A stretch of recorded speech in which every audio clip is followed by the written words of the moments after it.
정몽규의 말로가 드디어 가까워오고 있다. 일부 축구 팬들은 문체부의 유인촌 장관도 축협 정몽규와 한패라고 격분하면서 부당한 절차로 홍명보와 선임되었지만 계약이 무효라고 볼 수 없다는 것은 도대체 뭐냐고 목소리를 높이고 있습니다. 또 다른 팬들 역시 그런 말장난을 들으려고 팬들이 몇 달을 기다린 게 아니다라고 말하면서 국가 권력이 어떻게 일개 축구협회 하나를 개혁하지 못한다는 거냐고 답답해하고 있습니다. 일부 전문가들은 정몽규 최후의 발악이 시작되었지만 결국엔 정몽규는 축구협회장에서 끌려 내려올 수밖에 없다고 말하면서 유인촌 장관이 회심의 미소를 짓고 있는 이유는 VIP의 특별 지시 때문이라고 주장해 많은 팬들의 궁금증을 자아내고 있습니다.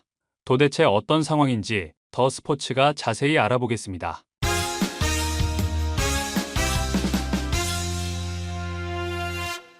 많은 축구 팬들은 정몽규와 홍명보가 이런 국민적 반대에 직면한 상황에서도 버티고 뻔뻔하게 직무를 수행하는 이유를 정말 모르겠다는 분위기입니다.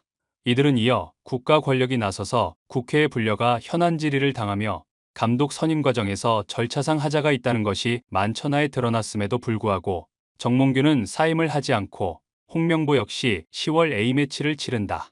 정말 분통이 터지는데 어째서 문체부는 손을 놓고 쳐다만 보는 것이냐고 격노하는 상황입니다.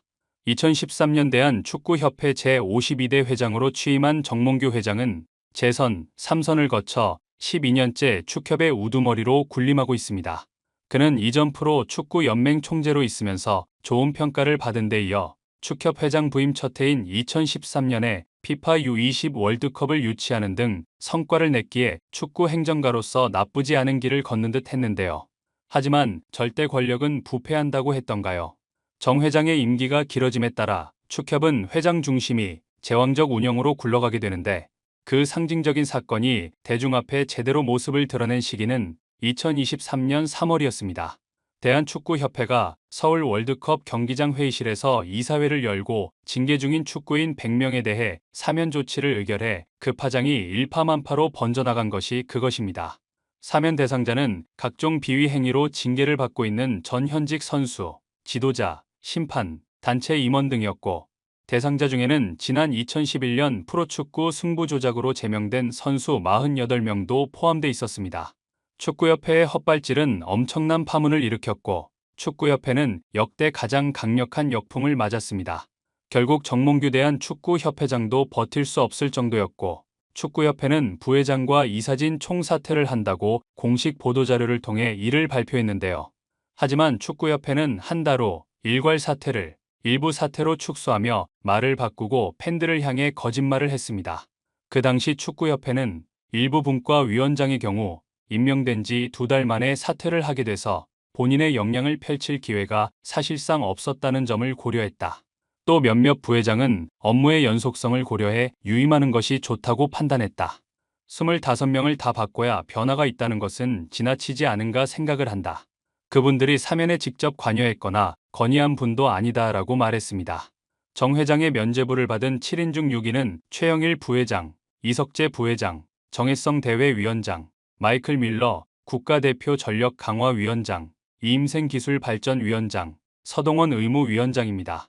이들은 정혜성은 과거 비리축구인 기습 사면으로 인해 모두 관련자들이 사퇴를 하는 과정에서 정몽규의 배려로 살아남은 자중의 하나라고 말하면서 그 뒤에 이임생과 이석채 그리고 현재 전력 강화위원장을 맡은 최영일까지 모두 정몽규의 끈앞풀이나 한 통속이다.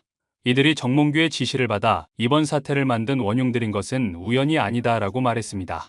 정강희는 최종 후보 3인으로 좁혀졌을 당시 내분으로 정혜성 위원장 사임과 함께 절반에 가까운 위원들의 사퇴를 겪었습니다.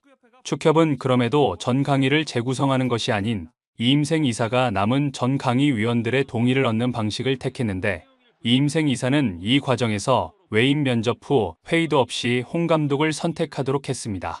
홍명보 감독 선임에 있어 국민적 비난 여론이 커지자 정부에서도 좌시할 수 없는 상황이 벌어졌고 결국 국회 문화체육관광위원회에서 지난달 24일 축협 관련 현안 질의를 열어 이 자리에서 홍 감독 선임 과정에 대한 오류 등이 제기되었습니다. 하지만 정 회장은 감독 선임 절차에 문제가 없다고 뻔뻔하게 주장하다 오류가 있다면 다음에 잘하겠다는 말만 되풀이해 더욱 국민적 분노를 자극했습니다. 지뢰 후반부에는 국회의원들의 질타에 말을 더듬고 동문서답하는 모습으로 한국 축구 중심이 되는 기관의 우두머리로서 자격미달이라는 조롱까지 들었는데요. 국회 현안 질의 이후 윤석열 대통령은 지난달 30일 용산 대통령실에서 유인촌 문화체육관광부 장관으로부터 대표팀 감독 선발 과정에 대한 감사 결과를 보고받고 축협 관리 감독 책임이 있는 문체부가 진상을 명백히 밝히고 잘못된 관행을 바로잡을 개선 방안을 마련하라는 매우 이례적인 특별 지시를 내립니다.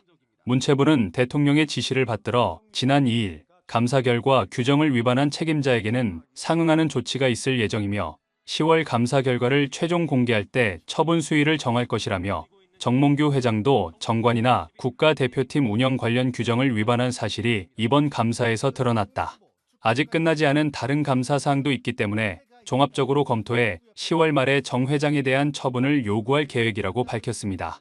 축협은 이후 입장문을 내 협회장의 부당 개입과 감독 선임 과정에 일률적 오류가 있다고 보기에는 무리가 있다며 문체부의 감사 결과를 인정하지 않았는데요. 게다가 최근에는 피파의 경고 공문을 보도자료로 배포해 정부가 정치적 개입을 하는 경우 대한민국 축협에 징계를 내려 국제대회 출전권을 박탈할 수 있다고 국민과 정부를 협박하는 간 큰 모습을 보였습니다. 이런 축협의 태도를 보며 많은 축구 팬들은 정말 대한민국 정부의 힘으로 일개 스포츠 단체의 비리를 바로잡지 못하고 회장 하나를 끌어내리지 못하는 거냐고 어이없어 하면서 월드컵에 영원히 나가지 못해도 좋다. 좋지 않은 선례를 남기게 된다면 더 많은 쓰레기들을 양산하게 될 것이라고 목소리를 높였습니다. 이런 분위기 속에서 일부 전문가들은 정몽규가 축협회장에서 끌려 내려오는 것은 이미 정해진 일이라고 말해 많은 팬들을 어리둥절하게 만들었습니다. 이들은 문체부의 발표 중에 중요한 대목이 있는데 매체들이 이 내용을 비중 있게 보도하지 않아 마치 문체부가 축협의 비리에 손을 못 대는 것처럼 비춰지고 있으나 사실은 전혀 다르다고 말했습니다.